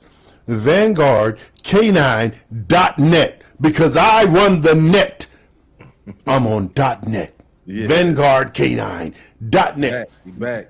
You can see dog equipment like leg sleeves. Oh yeah, we got leg sleeves, different levels of leg sleeves. We got puppy sleeves, young dog sleeves. We create any color, any style. Definitely a little small, little puppy sleeve. And we're going to talk about later material in another show or whatever. Got tug toys, scented balls, regular balls. I make leads. Of course, Tony got a 20-foot lead over here. A nice, look at these nice little. Oh, here's a question. Can you purchase this on the site? Yeah, it's already set up. It's set up. We did it 2 weeks ago. I mean, everything you can purchase on the site. If you find that you don't have the PayPal or whatever, you can do your credit card on the site. Everything's already set up. Yep. Or you can just call me as you guys have been doing before and talk to me and tell me what you want and how you want it, and you can pay right over the phone, Zelle, Cash App, or anything, or just pay online. Right. Vanguard K9. Hey, let me plug myself for a minute too. Yeah. Because I done hooked up with Eternal Animal. It's a new dog channel, but it's gonna be set up like Netflix. It's not even a dog channel; it's an animal channel. So when any big time in the go down and purchase progesterone machines, AI equipment, shampoos, all kind of stuff now. And Angel Breeders' Hacks set us up with this new channel to help absorb some of the expenses of running channels. So I was been saying that with y'all becoming a member, the 15, 20 y'all. When I allowed y'all to be members, I told you what I was gonna do with it. And you see the editing is always up. It's always on point. It's not me pocketing the money and everything, but if I'm just glad to finally getting to the point where I ain't been the one shelling out 2 years for the whole entire public. Now everybody's helping, just like the big boys get. They get all the help and stuff like that. Thank y'all for helping NWA and keep an all breed dog show. Yeah, keep supporting Ulysse. And brother Tony is in the fold now, brother. Woo! Tony's back in the house. Tony's back in the house. Then Tony got 2 dogs over there, y'all. What Tony? What you sitting on over there, brother? I went in. I'm bringing back my old stuff. Okay. Everybody got stuff that worked for them. It's only, I did my homework, been doing my homework. Me and Miss Muff chop it up all the time. When I see something that I don't know nothing about, and he tell you no story, I hear this line. I send them pictures. I send them pedigrees. I said, how you feel about it? Big brother to little brother. I ain't walking down the street blind. I ain't about to let them hit me over the head with a hammer no more. Right. So before I go spend my hard-earned money, I go ahead and text them, how you feel about this? What you think about this? And like my man, Mr. Noriega said, it's cause in every bloodline. That's why them guys over there in Holland got a team. They take the best male and breed it to all the females. They got about 10 females. Or everybody more on the team got a female they breed to the number 1 stud dog. And that's why it's hard for us in America to compete with them guys because they family orientated on their team. Well, you gotta say it's bigger than what you said. You kind of, that was like a low fabrication. He said they got 10 dogs. It's 50 to 60 guys in those groups. All those guys got money because they police officers and people of integrity, and they got big businesses. The Dutch people are the most rich people in the world. Don't let it fool you because you see how they're living. They got number one dogs off of the last number one dog, whose daughter was off the last number one dog, whose daughter was off the last number one dog. And they take them 50 to 60 dogs or more, and all the other groups do the same thing, come and breed that dog too. So in that country, they probably produce about 7,000 dogs in less than 2 or 3 years, and they know which ones is good, and the ones that ain't so good, y'all might get sold. They might sell that to y'all because y'all asking for it. Bingo. And then the ones that's bad, they keep and take to the dog show, so they group can have that notoriety as having the bad dog, and then y'all gonna keep coming back spending more money for that. But next year they gonna flip the wheel because they on to something else. Bingo. Right. Hey Tony, let me ask you this: y'all Talk talking to about y'all talking about this male that's being bred to all these females. Is there a similarity in the pedigree? It seems like that dog would more have what do you call it? Star to P. I can't think of it right now. On popularity. Well, like it'd be more potent, pre-potent. Check this out. Okay. Now I'm still learning, and I know I'm gonna hurt some feelings when I say this, but I do my homework hard because it's my comeback year too. Because I want to go touch on the PSA waters. Okay. Them dogs over there, they stay on farms. Like Master Mo say, it's 50 dogs to probably one person. They got their kids involved, their wives involved, and they feeding the dogs old school raw meat. So they got chickens and ducks and rabbits and all type of stuff being raised on these farms to feed these dogs. Right. So when it comes to that popularity, like you saying me and Master Mo click up, and we got 10 brothers apiece. We gonna take the baddest dog we got and we gonna promote them. Right. And that's the same thing they doing over there, like you said, when it comes to popularity. But what they are doing over there, they like gang members too. They is gang members. That's what their gang is. Every gang got their own bad dog. That's why you got Rudy Peggy. I like Mr. Doug, I'm gonna tell you something. Me and you were talking about last time, I didn't get it finished. Now you got my man Rudy Peggy. You got my man Mr. Van Leeuwen. You got my man Mr. Joe Forum. You got another couple dudes out of it. With Van Leeuwen out of it because he didn't make another special dog like Weebo. And before that was Spike. And before Spike, it was Robbie. You see what I'm saying? He don't have no special dog no more. I ain't gonna speak on that. And the reason I ain't gonna speak on that, because they say behind every good man is a woman, right? Oh, yeah, Selena, his wife. Don't think Selena ain't over there breeding dogs. Oh, she breeding them, but they ain't going to the shows making that noise. Look, she in the kitchen trying to make that fried chicken recipe right now. Everybody fried chicken don't taste the same. Yeah, she got to get that recipe back. So what some of them people do, they send dogs over here because they got every group got their fan base. So don't think it ain't no fan base kennels in the U.S. So let me tell you this. So that's the same thing I was saying when they was talking about Weebo was their dog. He was about a year or something old when they got him back. So they got the dog back from somebody. And they had already owned like the granddaddy and some dogs behind it. So you would think he bred them, but that's not because he ended up with Weebo, but he didn't. Nope. So they'll buy a dog from somebody too, like me. I go buy a bad dog. Yep. And my favorite Van Leeuwen dog was Sterile. A lot of people don't know that, but I cried about it when I went and did my homework. My favorite besides Weebo was Rocky and Spike. And Mr. Muff had to hurt my feelings. When Spike was screaming on that video, I knew that was the dog for me. And they never did produce another Spike because he was sterile. A lot of people don't know that though, but that hurt my feelings because me and Mr. Muff got a thing we call the screaming demon. And if you ain't never heard a pit bull scream, you ain't never heard a Dutch Shepherd or Malinois scream. But when you got a killer and they want a man so bad, they scream. And if you could stand up man enough to sit there and listen to that scream, it's god awful. It's god awful. But he bred a little screaming demons, and when they want it, oh man, they scream. Hey. I get off on it. You know what I mean? Because I know what it's gonna do to you. Yeah. You know. Yeah. So you got the comeback. I'm ready for the comeback. Oh, we got a game, dog. We got a game. What you thinking them Dutch Shepherds out there in my yard? I know. Yeah. Hey, Cam. That ain't no secret. No. Yeah. Hey, what you think being them game dogs? Them dogs I just told you, Carlos had pit bull in him. I Yeah. just told you that Duco, one of the more famous dogs that got pit bull in him. If you cross a Dutch Shepherd, if you cross a Malinois to a pit bull, it'll still look like a Dutch Shepherd. You barely see a pit bull unless you know it. Unless you knew it had it in it. Don't put too much juice on the turkey. Yeah. So you won't even see it. That's where the muscles come from and all that other stuff in them dogs. Right. Yeah.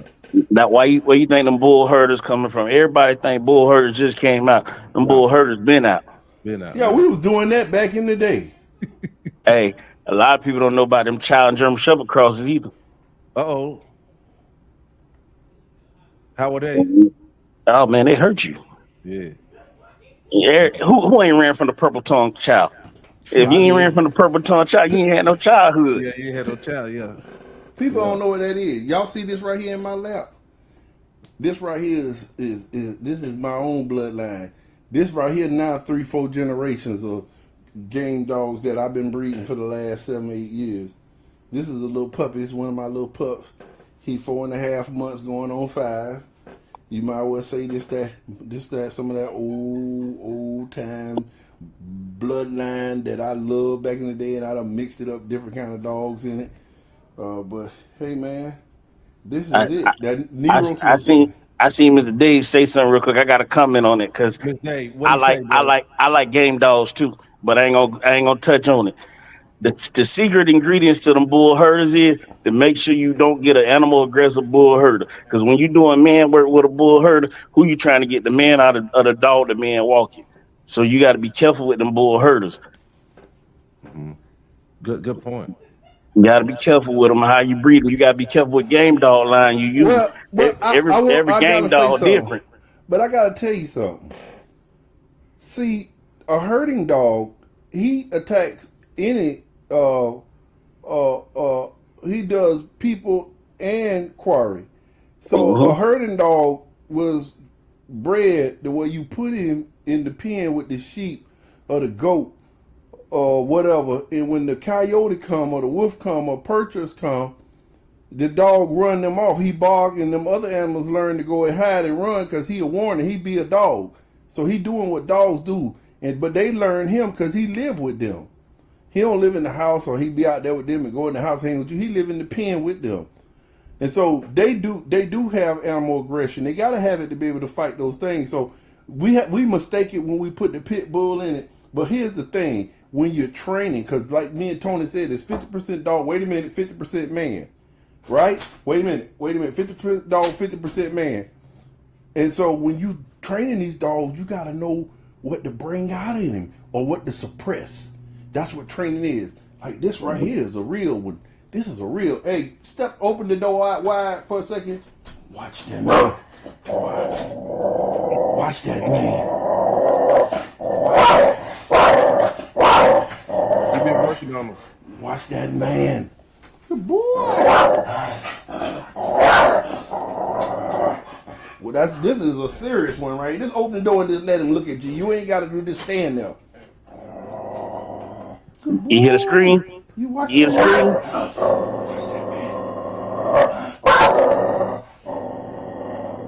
Watch that man. Good boy. This is a real fool. Yeah. Imagine that in a Dutch Shepherd. Yeah. Yeah. See, the Dutch Shepherd is, although I breed them, I don't want to tell people lies. I can't say a Dutch Shepherd is tried and true. Although I breed them and raise them and say that we got man stoppers and man eat, I know that if my dog bite a man without equipment on, if I teach him how to bite without equipment, that a person can't take that pain. But I don't know what a Dutch Shepherd or a Malinois or any dog from them lines will do if you beat him across the head with a baseball bat. I don't know what he'll do if you stab him with a knife and all that. We ain't never had that done. Who say he gonna live? But I do know a game bred dog threshold is beyond what you can imagine. Imagine a dog in a pit fighting for an hour and a half, 2 hours, some throw 3. But imagine a dog biting him in his stifle. You ever put the stifle on a dog? That's how you make them mad. When they get older and you want to do real silver protection work, and when a dog won't bite, you flank him in the rear end. That'll make him holler and scream, but it'll make him mad. Imagine a pit bull riding in a dog's stifle for hours, biting his balls, ripping his ear off, going in his mouth, and he still scratch back into that. I don't know if a Dutch Shepherd or a Malinois or a Rottweiler or a Cane Corso run back into that. I don't know what they'll do if their threshold of pain is run as deep as an American Pit Bull Terrier. There's no dog alive better than an American Pit Bull Terrier. I just got away from the American Pit Bull Terriers because when I was young, I was real famous in that dog world under a different handle. And I didn't talk about it for years because you just had a bunch of people tell a lot of lies on me and try to get me in trouble. Yeah. And I got away from the trouble because there was nothing y'all could say that really put me in red-handed at doing stuff like that. I was breeding dogs and putting them in people's hands. And if you want to say I'm guilty of that, then that's what I was guilty of. Mm-hmm. But I was never, ever in the pit, rolling them, doing all of that things, hosting dog fights and all that kind of stuff. You know what I'm saying? Mm-hmm. But me being, having the job I have as a civil servant, they felt like that was unprofessional conduct of an officer for people to even insinuate, me having those or they just want me to have those kind of dogs. I'm not going to stop having dogs because y'all feel like I shouldn't. I'm not, you shouldn't breed. You going to tell me not to breed dogs? My life, I love dogs. I'm not going to stop breeding dogs because I got a job. I'd rather walk away from the job. Mm-hmm. Yeah. If that's what y'all think. If y'all feel like I shouldn't breed dogs, I'd rather walk away from the job. If y'all going to believe what this person or that person who we done caught red-handed want to throw me under a bus and back the tie up over me, and I ain't even been there. We know how they do when they get in trouble, boy. They mama could go to jail. That was almost 30 years, 25, 30 years ago. So that in the 90s. So I walked away from them dogs, walked away from the people, not the dogs. But I didn't have a whole bunch of them anymore because I didn't see no reason to be having a whole bunch of them. I did change my thinking as I grew older. You become more mature and you start looking at things differently. I always kept me a few that and bred them just to look at them because I love them. Game dogs, they flirt pole, which is the same thing as prey. They are search. Before I trained Dutch Shepherds and Belgian Malinois, I trained pit bulls to do the same stuff that y'all see me doing with the Dutch Shepherds and Malinois. And in fact, the pit bull, I can get in their head way better, more quicker, and it's solid more than the Dutch Shepherd. The pit bull is a different type of dog, and he'll die before he ever quit.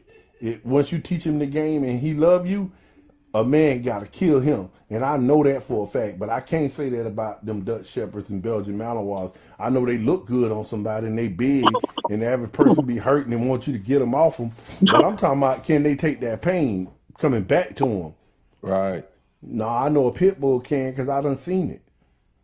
Pit bull to scratch with all front legs broke. He ain't going to live till tomorrow morning, but at that moment, he going to give it all he got. Because he believe he can win. He believe at some point the fight gonna turn and he gonna be on top, even with the broke legs, and he gonna stop you. Now, can you say that about any other dog breed in this world? Then don't tell me your pit bull ain't the #1 dog in the world. It's America's dog. It's America's dog. Vanguard K9.net. Yes, it is. Okay, you on here with the. Let's take some questions because this turned into a classic show. This turned into a classic real quick. Y'all got questions? Let's drop them while we got Tony here. And while y'all dropping questions, please pick up the phone and order one of your puppy sleeves. You cannot condition the dog without canine equipment. They don't sell equipment like this on the market that you can damn near fold up. See, this is like your sock to a dog. It's inviting. It makes him want to bite on it. It doesn't discourage him. When we were training dogs, Tony, they sold us equipment. It was rock hard with bars in them and all that. And they talking about that's the professional way to use equipment. They didn't think different. I want a dog to bite and feel like it's natural. I want to help the dog bite you and not make him where he let loose and run off. That's what my equipment is made for. I comment on that too. You know, when I first started, before I met Mr. Muffin and a lot of other guys, and some people might know this, some people might not know that. I learned how to sick dogs on people by having a Chihuahua. Now I don't know how many of y'all done got bit by grandma Chihuahua and stuff like that, but it wasn't no equipment. So I took that little dog and I aggravated to the point and carried it around where the dog was like a little baby. So when I was sick that dog on people, wasn't no equipment. The dog would bite whatever I sent it on. A little 5-pound Chihuahua. So my first dogs I was sicking on people was Chihuahua. And before I got into the mountain walls and Dutch shit, but I had an English Bull Terrier like Chico. Master Muffin might have a picture online or something. I don't know. I got some, hidden away. I don't know if I still got the picture. My computer's crashing. My old hard drive, the white one. But I was so sick with this dog, I taught this dog how to crotch bite. Dang. Hey, Nero's was dirty. Nero's would be fighting. Nero's, you couldn't feed him your arm. You know how most decoys throw you throw your arm up there, that he ain't gonna go for what you giving him. He gonna get what he want. Because when he coming at you, he looking at your weakness. Now I'm gonna tell you what he would do to you. In the midst of while he was on you, he'll let loose you and run through your legs and have you and your ass between your butt crack and be pushing you forward. Yeah, it's on video. Trying to push you down on the ground so he can jump on the back of your neck. That's why that's why I always was holding him on the line and never let him loose. And I still, to this day, got that same. I'm so fearful because of things I seen him done. Even with my dog Kodak and them, you never notice I never let him go on people and let him run loose and hit somebody. I'd be like, no, they're fooling them dogs. No. You couldn't let that dog loose. I'm still a fan. I don't care what nobody said, but you couldn't let him loose. You couldn't let him loose. You couldn't let him loose. That dog had what you call junkyard Spartan mentality. Yeah. That was a dog. That was a war dog. When they talk about old school Greek mythology, them pictures, that's the type of dog that was. Yeah. You want to go fight a war, you got 5 people that's just you go get them out the kennel. You might be fighting 4-on-1. Him against 4 and you on 1. And it ain't going to be pretty. It ain't going to be pretty. Man, hey, man, listen, Joe, and it happens so quick you won't see it. Yeah. He be low and you think he on your leg. He dive up in your face. Yeah. Yeah. Now, I saw one. Yeah, he bit my cousin in the face. Yeah. We ain't going to talk about that. That hurt my feelings. That's when I stopped doing bite work with him. I never put him on nobody again because my cousin was, mentally retarded. Okay, CC. Don't worry. I was heartbroken. I said I'd never put that dog on another human again. He put that dog up almost for a whole year. I had to beg him to bring him back out. I had to beg him to breed him. That ain't no story. He wasn't gonna breed him. He tell me no. Well, when a part of my life came when I had all this. People think it's a blessing to own stuff. My mama died. My sister was depressed from it, died a few months later. My favorite cousin who lived in the house died with my aunts and uncles. I lost a lot of family members, but I gained a lot of possessional things. And I was out trying to save stuff and rent my houses out and But I had all this stuff now, but I was like living in my car, literally almost living in my car. And I had a girlfriend and couldn't take him to the house because he hated them. Man, I made a decision to go put him to sleep. I said, I can't live no more with him. Right. And I was like, this is the worst thing in the world I want to do is put a dog to sleep, especially your baddest dog ever. I just said to myself one day, the most logical thing for me to do is I had him. I got dogs. I did things. He did his thing, and it was time to just let him go. So, especially what made me come to that decision, I was sitting in the car. I was spending my days sitting in the car in my dad's backyard, and I had him in a crate sitting there and trying to think about where I was going to keep him. Because if he get out the crate, out the kennel at my daddy's house, he going to kill my old daddy. If I take him out there to the kennel, he going to kill my son's granddaddy because he won't listen. He done let Carlos out 2 times. Surprisingly, Carlos ain't kill him. I don't know why. But, you know, I said, he just going to kill somebody. As soon as I said that, my little niece, she was a little baby girl, come running out the back of the house with nobody standing out there. Before I knew it, Nero's hit that cage. Blam! He bust the whole cage open. He went out there. That was the first time in his life I told him a command, and he didn't respond. It was like, immediately, like, as soon as I said it and get it out of my mouth, it was like a 5-second delay. And maybe that was in my mind, it was a 5-second delay. Yeah, but when he stopped, she had jumped up in her daddy, the back door of the daddy truck was still open. She jumped up in the truck and he was at the door looking up at her just like that when I stopped him. My heart was down in my stomach. You talking about I was passing gas. I had to go check my drawers. Right. My favorite little niece, she was about 8 years old. Right. Pretty little girl. Yeah. Hey, I'm gonna get some of these questions. Hey, let's see here. Becky. Man, how you handle over aggressive with other dogs? Every time you look at a dog, you got that famous word, you shock him. I gave y'all the answer. That's how you do it. Yeah, you did that. Well, I go on a nature trail, I go out in the city and walk, and I got the e-collar not too high where it hurt him, but just enough to get his attention. When we walk in, when he start looking at something, patouche. No, patouche. And I hit that button. Every time he look at a dog, I hit that button. That's how Kodak was animal aggressive and people aggressive. Kodak was crazy. If I take him out now, you wouldn't even know that. I let him run 2 blocks ahead of me. He won't mess with dogs, cats, people, or nothing. He on point, boy. Yeah, but he was animal aggressive. That's what you do. Go take a long walk in the city through crowds of people, and you hit that e-collar every time he look at them. No, and every time he don't look, good boy. That's a good knock. Partouche, you got to tell him what he doing now so he'll know. Mm-hmm. And there's some dogs, they be so overly aggressive, every person they think, but for me, it worked because by the time my dog was 7, 8 months old, I had done washed it out of his head. You guys talking about dogs a little older, it might be a little harder. Some of them MVPK dogs, like I was talking about in the Malinois from them certain lines, you ain't going to get it out of them if they was too aloof. It's locked. Right. Yeah. You got to start with a pup. Start all over. Right.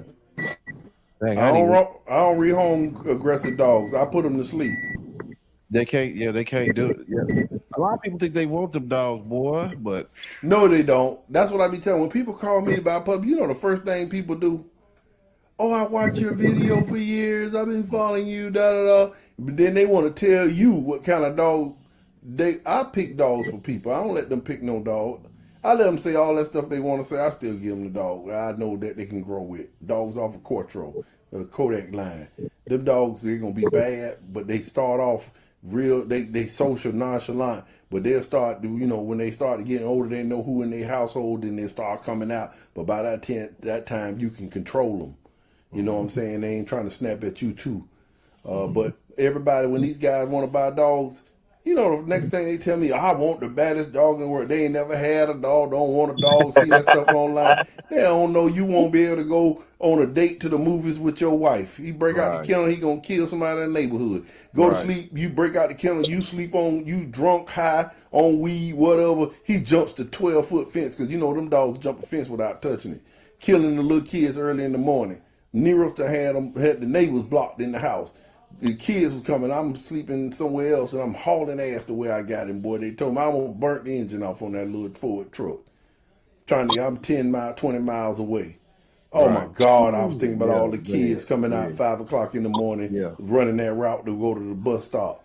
And then, a lot of people don't understand the seriousness of the dogs you guys are running. Or were running. Yeah, well, he's not regular dogs. Our dogs on a whole different level. These like dogs on Cujo. When they get loose, how coon dog go looking for a hunt for a cat. Well, these dogs looking for people or anybody. Yeah, what mine is.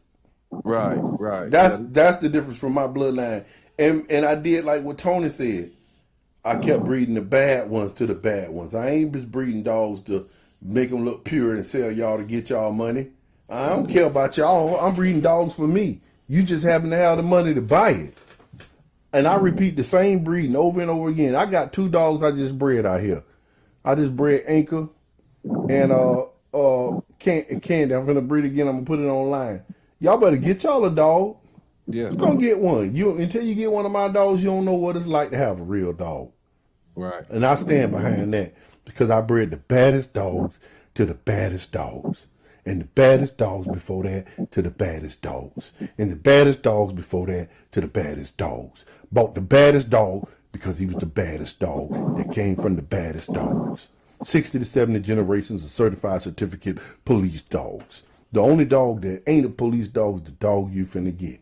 My dogs are KMPV, Royal Dutch Police line. I line bred it, I didn't cross it out. It's nice and tight. So you get the same dogs that I had back then. The only difference is you the trainer because it's 50% dog in genetics and 50% the trainer. And whatever you teach him, paint the picture in his head the way you want it is what he'll be. But if you know the methods and the things that I do and how I do it when the camera off, then you'll have that. But I'm sure most of you guys don't know that because y'all not like how we are. We live in Jacksonville, Florida. That's the home of the Bangam, Duval, the murder capital. The killers are 10 years old to 14. They'll blow your brains out. All y'all talking about what y'all do to a little kid, come down here to Florida if you want them. These kids ain't playing. Like you better have a bad bills. dog. Yeah, they paying video. Bills. Yeah, they paying bills. Yeah, so you got to have a killer.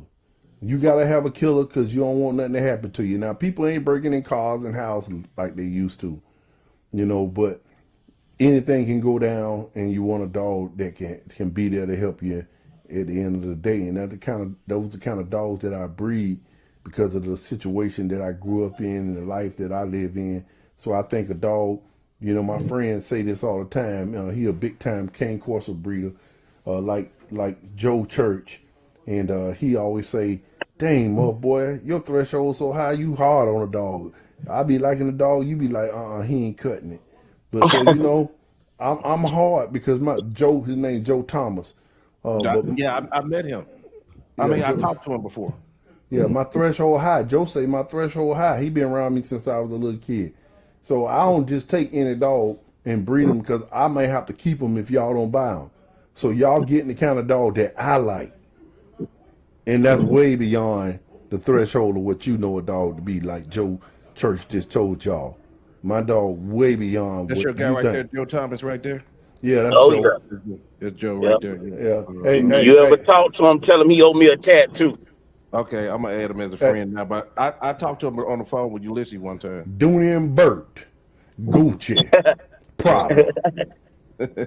Hey, Tony saw me let Kodak out the cage. Tony had never saw Kodak in person. Tony saw all them dogs back in the day, but he never saw the new line of dogs that I had.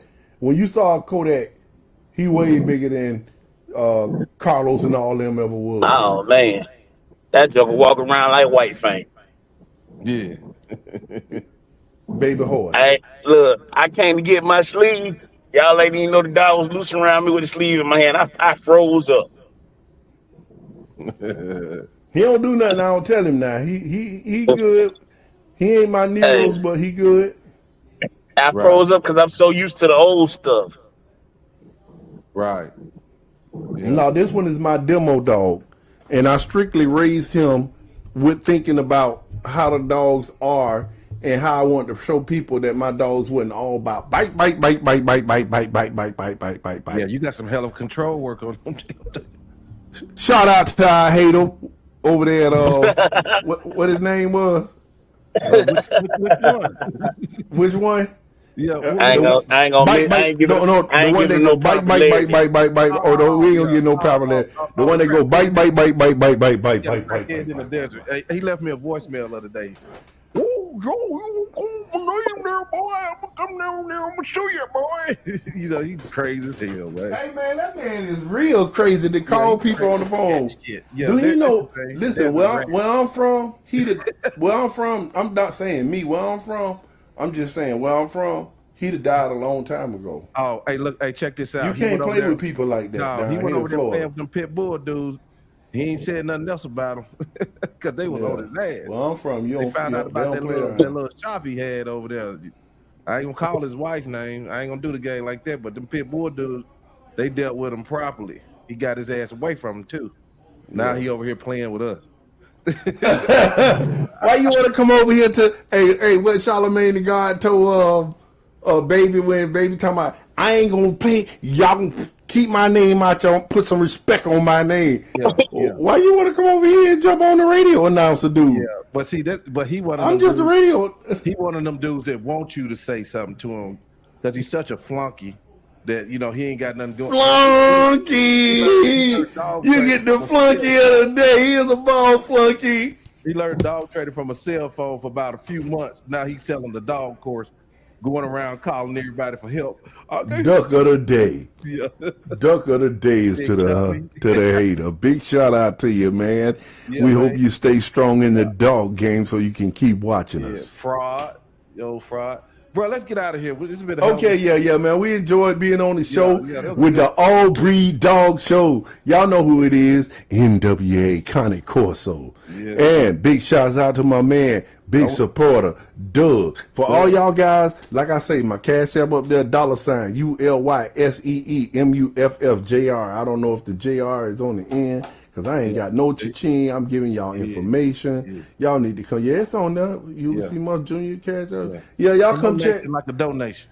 Yeah, man, y'all do that. Come on in. Go to the website, Vanguard K9, letter K number 9.net. N-E-T, cause I run the net. N-E-T, because I run the net.